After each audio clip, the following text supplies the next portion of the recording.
Hisory of Avaition Poscast with Derrick, Beeler, David Rowe, and David Gorman. All right, I want to welcome everybody to the History of Aviation Podcast once again. As always, I am joined by Mr. Dave Gorman and David Rowe. Let's see how you guys are, starting with you, Dave Gorman. Hey, Derrick. Hey, Dave. I'm doing great. Glad it's Friday, even though it's Friday the 13th that we're recording this. It's a busy week back at school for me. Kids were all in good form, and I think teachers were too. So everything's going well. How about you, everything good on my end as well. Just been a busy week at work. The weather has been causing me a few issues, a little cleanup, trying to get everything back to normal. And pretty soon we'll be heading into the racing season. So I'm looking forward to that, and we'll see what comes next.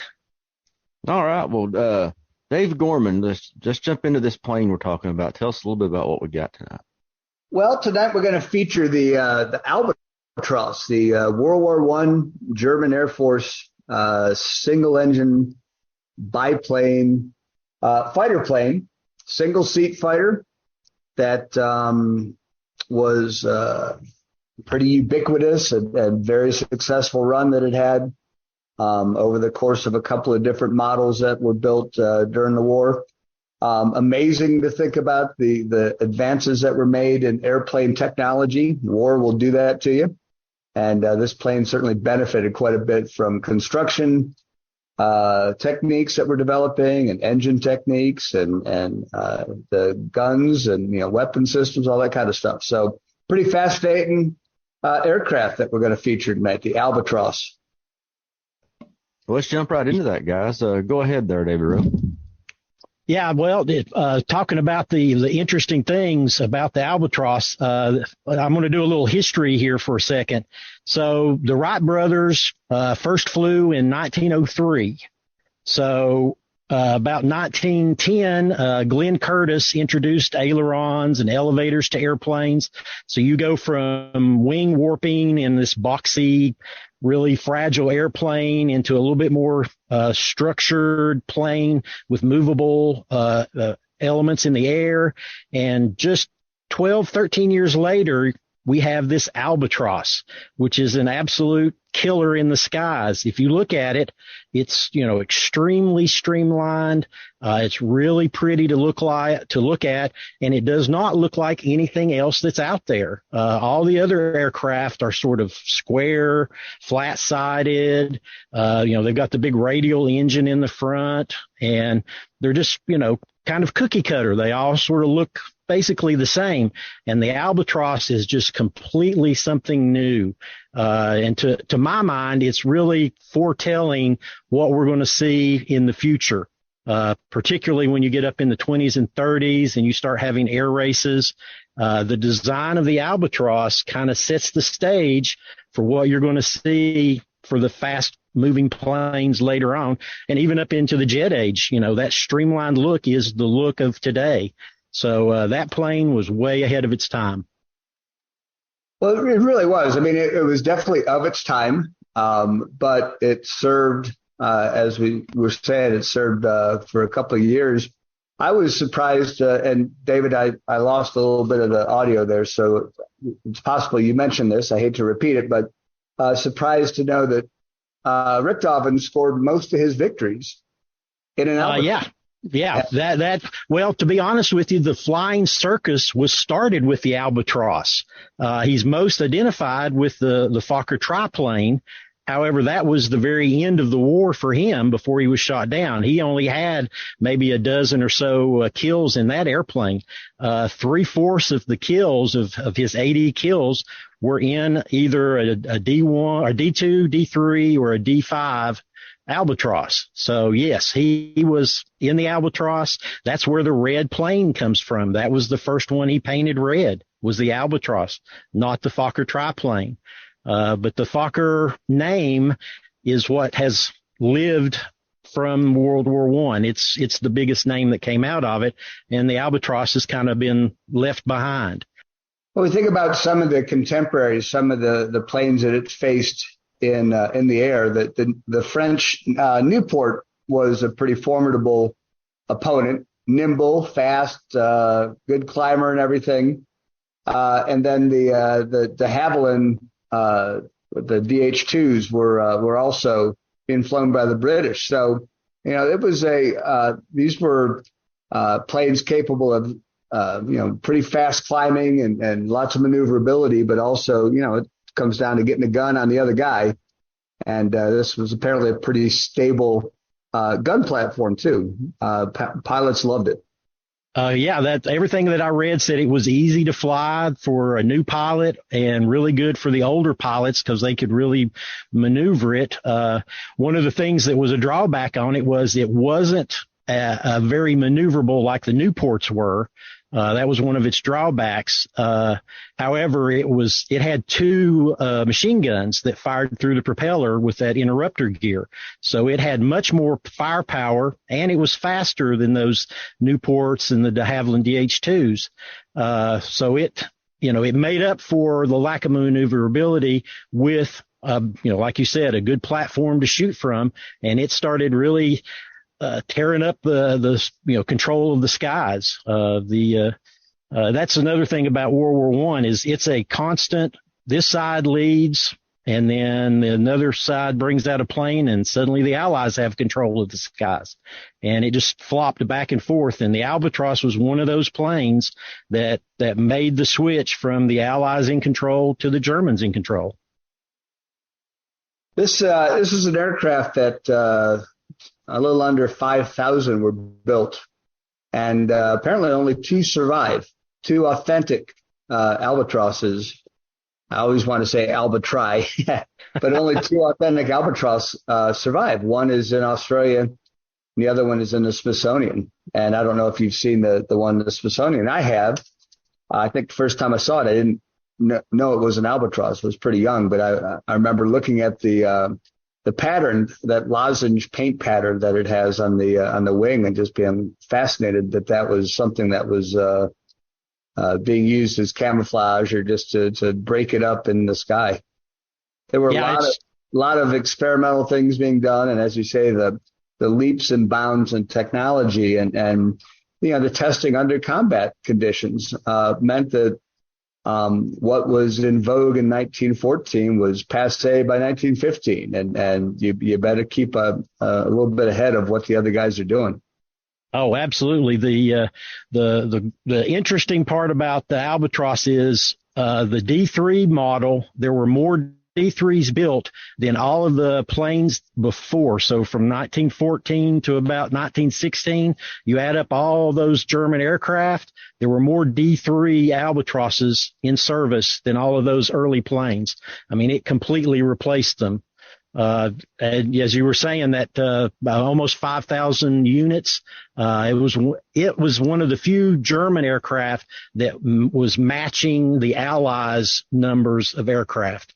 The Allies could just build more aircraft faster than the Germans, but the Albatross was one that was able to keep up.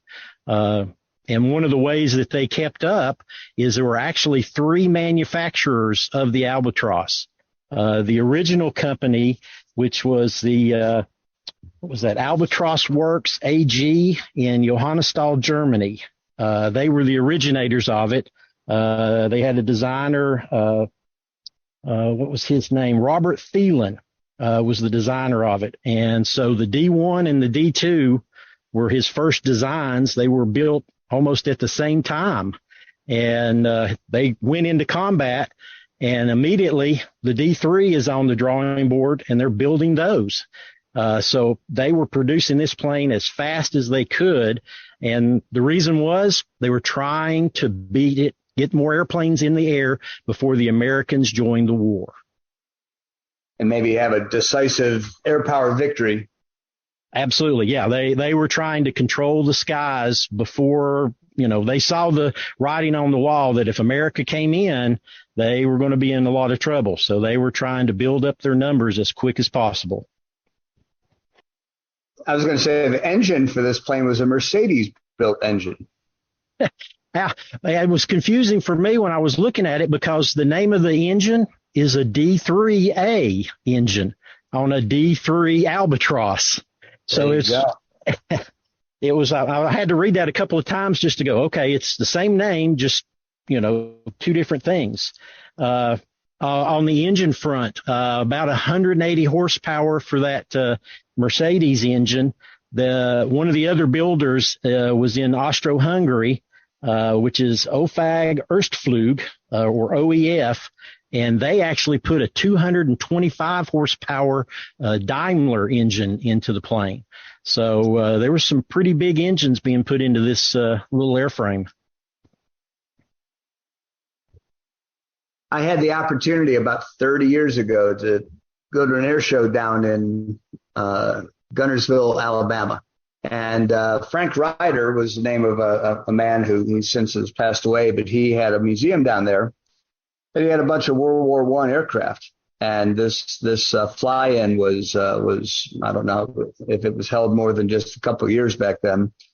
And it was all very, very new to me, but I took video of the air show, and they had some full-size replica aircraft. They had a couple of authentic World War I aircraft that they flew, which was amazing. They had a Pfalz, Pfalz, German fighter plane that actually appeared in the movie The Blue Max. Wow. That was there. It was really, really cool. But there was an Albatros or two there. And I just remember looking at the curvature of the fuselage, and it's absolutely it's a gorgeously constructed aircraft. And the techniques, you think about the Mosquito, the British to have a Mosquito with that same type of rounded wood that craftsmen who were building these things, and that kind of fit was really, really important. But being up close and looking at it and then watching it in the air, that is such an intriguing aircraft, and it's a beautiful aircraft, design-wise and style-wise, and the construction. So even in a full-size replica like the one I saw, it's just absolutely gorgeous. Oh yeah, it's striking the difference to the other aircraft of the time, and that construction technique. It was by making it a big wooden fuselage, you got rid of all that internal bracing that the Spads and the Newports and those type of aircraft were using. So it was built in strong. But now imagine you get a few bullet holes through that wood. I bet that's a tough thing to have to fix, because that's all laminated plywood, and that would probably take some effort to repair, I would assume. But, yeah, no doubt. They're craftsmen back then, though. I'm sure they had plans and ways of doing that were quick and easy. So this is an aircraft that served almost exclusively with the German Air Forces. Don't remember what they were called back then, but the German pilots who flew this. But you mentioned also, I think earlier, David, did you say that Austro-Hungarian Empire had them. Yeah. They actually built them themselves under license. And from what I read, their version of the aircraft was the better version. Because something we haven't talked about yet is there is a weakness to the Albatros. The way it was designed, we were talking about the Newport earlier and how it was very maneuverable. Well, the designers of the Albatros copied the wing layout of the Newports to this Albatros, and it's called a sesquiplane wing setup, and that means that the one wing is half the size of the other. Well, because that half size, it's smaller, lighter, makes the plane more maneuverable, but it's weaker. And one of the issues with the Albatros was that it would shed its wing if you were in a really high maneuvering combat, or if you dove too hard, too long, the wing would just shed off. And that was an ongoing problem that they worked on continuously, never quite got it fixed, but that was one of the things that they tried over and over to get right to make it as faster and more maneuverable airplane. I believe that Richthofen actually had an accident in a Albatros for that very reason. A wing was collapsing or being shed or something, and he was able to get it down and obviously survive that. But if the opposing fighter pilots knew that was a weakness, then chasing a plane down towards the ground or putting it through its paces to try to get it to shed a wing, that might be almost as easy as a gun kill. Not that that's easy at all. Not in those days, no. I'm sure it wasn't, but destroyed aircraft is a destroyed aircraft. So exactly. But yeah, that was a common thing. One of the things they used to call them V strutters because they have a V strut between the lower wing and the upper wing. So that was a nickname for the airplane. Yes, there you go, right there behind you. Can't see it, folks, but I'm pointing at a picture of one behind me that shows the V strut. Another thing I was kind of fascinated by was the different markings. Obviously, there are squadrons that are well known from World War I, like the Hat in the Ring, the Americans who were flying the Newports and everything like that. But there were some pretty gaudy paintings and some really brightly painted Albatros. I mentioned the one that's in the Smithsonian with the lozenge pattern on the underside of the upper wing, and I think the lower wing as well. But some really cool markings on some of these aircraft, and they had time to put that kind of effort to make them distinguishable in the air because combat was still kind of a new thing. Things happened pretty fast, and being able to identify the enemy as well as who's on your side in the air would probably be really obviously a very important skill to have. So anything you can do to help yourself be seen by your teammates would be a good thing like that. Well, and it's also a good thing to, instill a little bit of fear in your opponents when you come flying across and, everybody's painted up and you recognize that red paint of the Red Baron. You realize who you're up against, and do you want to stay and fight or do you want to go home? So I'd say there's a little fear involved in those paint schemes as well. Absolutely. Well, so this plane saw some upgrades over the course of World War I. The D1 and D2 were the early models, and improvements in engine size and maneuverability and shaping of the wing. The D3 was the one I think you said, Dave, was the most produced. The 4 was actually never went into production. No. It's experimental. They spent their time trying to make a lighter, faster version, and they just it didn't work. They weren't happy with it, and they just skipped right over it and went straight into the D5. There was actually only one D4 prototype built, so that one they just saw the writing on the wall and skipped it. And then the D5, of which the survivors are examples of the D5, but that was till the end when production ended. I guess they were finished up with the D5. Yes, the Albatros was in combat till the end of the war. They had numbers, and they just they weren't building them at the end of the war, but they were still in service. So it had a really 2 years of life in combat, but for that time period, 6 months to a year was kind of the average for a plane. It would show up, it would be eclipsed pretty quickly and removed. So the Albatros spent a lot of time in combat. One of the interesting things that I did discover about the Albatros is there was a variant that I didn't know about, and that was the Albatros W4. And the W meant water. It was a float plane. Which I was not aware of, didn't know that existed.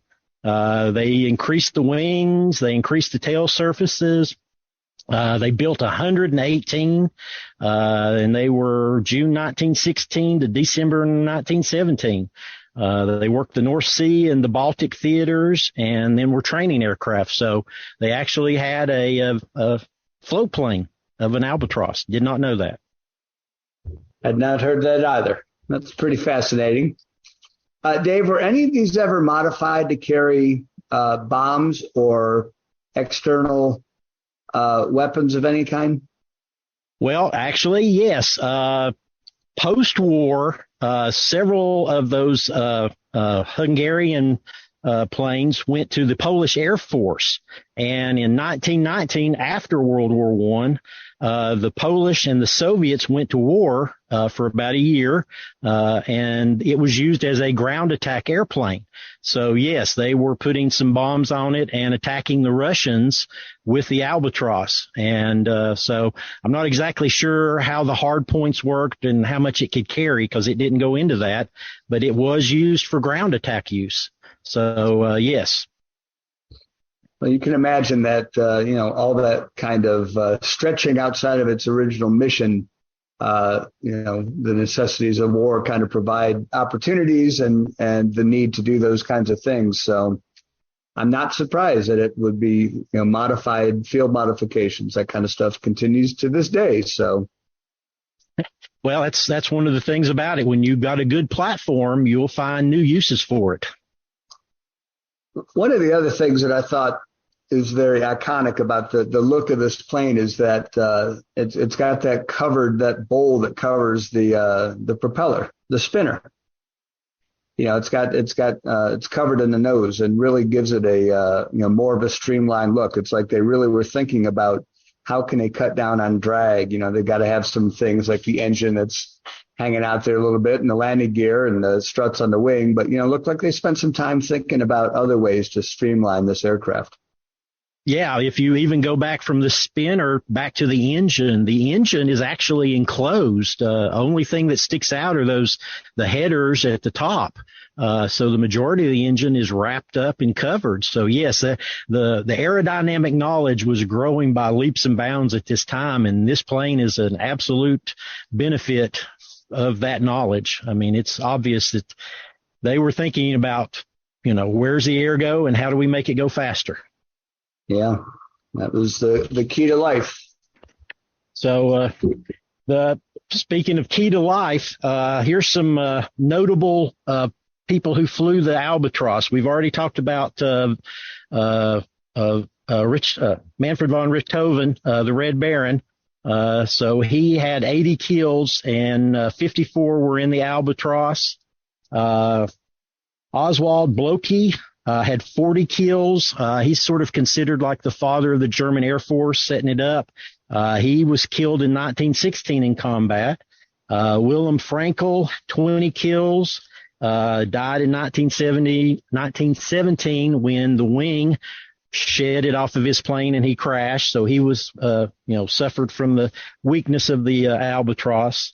Erich Lowenhart, 54 kills, died in 1918 in a midair collision with one of the other planes.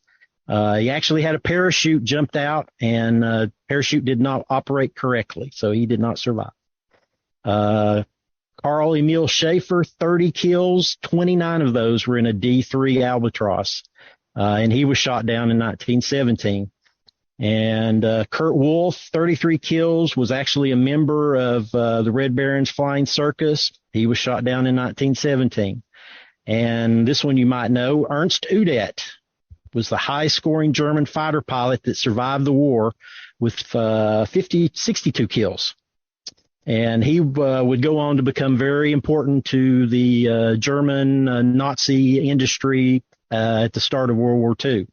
So he had some really good experience to lead, to give to the Nazis as they were building up for their Second World War. I guess Bruno Stockel had some time in there as well. That was George Papard in the Blue Max. So. Yeah, and there's several good movies out there. I'm really impressed with how well you say those names. I would have that. I would mess that way up. Have you practiced? Yeah, well, actually, yes, because the other manufacturers, the names are just so German, it's really hard to say. Right. And I've had to say them out loud a couple of times just trying to get it right because it's, obviously I'm not a German speaker, but exactly try to do it justice. You did a great job. As we're talking about the Albatros here on the History of Aviation podcast, let's jump into final thoughts, starting with you, David Rowe. Oh, well, this one is it's just a beautiful plane to look at. It's an outstanding fighter plane. It, like we said, it was highly produced. It was very well regarded. Actually, Manfred von Richthofen was not a big fan of it because of the wing shedding that we discussed earlier. I think he wasn't very happy about having to make a crash landing in one. But just look at the plane. It's beautiful. It's got refined lines. It's sleek. It looks fast. Just completely different than anything else out there. It was on the bleeding edge of engineering and aerodynamics, and, it had the positives and negatives of that, early thoughts. It worked in great in certain ways and not in others. But to my eyes, it's probably the prettiest airplane of the World War I contemporaries. It just looks like the future is coming. Dave Gorman. I have to agree 100% with the as far as the beauty of this aircraft and what it represents as far as the future goes. This is a purpose-built killing machine, and so it had a certain brutality to it, a spareness in its design to do what it was meant to do, and it was very effective in the hands of a skilled pilot. But it's a shame there aren't more of these that are available to see, because in its time it was the Mustang of World War II, perhaps, World War I, perhaps. It was pretty eponymous and well regarded, and obviously lots of pilots had success in it. So again, going back to that show in 1992 that I saw down in down in Alabama, it's a looker, and it was hard not to just kind of swarm around it and just see the beauty of this thing, the round fuselage construction and the streamlined shape and everything. It's just gorgeous. So a favorite. And, we're jumping around a little bit from era to era. So it's cool to go all the way back to World War I and pull this one up, because it certainly is worthy of inclusion as a great plane. Definitely agree with that. As always, guys, it was a wonderful, interesting discussion, and I enjoyed it. Well, we appreciate you, and looking forward to getting back together in a week or so and doing it all again. Yeah, do it. We try to put one of these out every week, and we're staying pretty consistent with it, and I'm really enjoying it. I always look forward to, because we always do it on a different night, but I always look forward to History of Aviation podcast time. I really enjoy it. Good stuff, and we appreciate folks spending time with us and listening in. Let us know where you're hearing us. Are you listening in on Spotify or some other platform out there? We're in all the socials and all kinds of places like that. So check in. Let us know how you heard about us and what do you think. Yeah, I'm speaking of social media. All of our social media is listed in the description of this podcast below, but we are on Twitter. We're on Facebook. We're on Instagram. And we're right there. And my policy on Instagram is you follow us, we'll follow you back. So we're starting to develop a lot of followers. Yeah, we're starting to develop a lot of followers, and I think it's great. And thoroughly enjoyed it, guys. Yes, sir. Enjoyed it. Thank you, guys. Take care. I'm gonna go ahead and close out the podcast. So for David Rowe, Dave Gorman, I'm Derrick Beeler. Thanks for listening to the History of Aviation podcast. That's all right.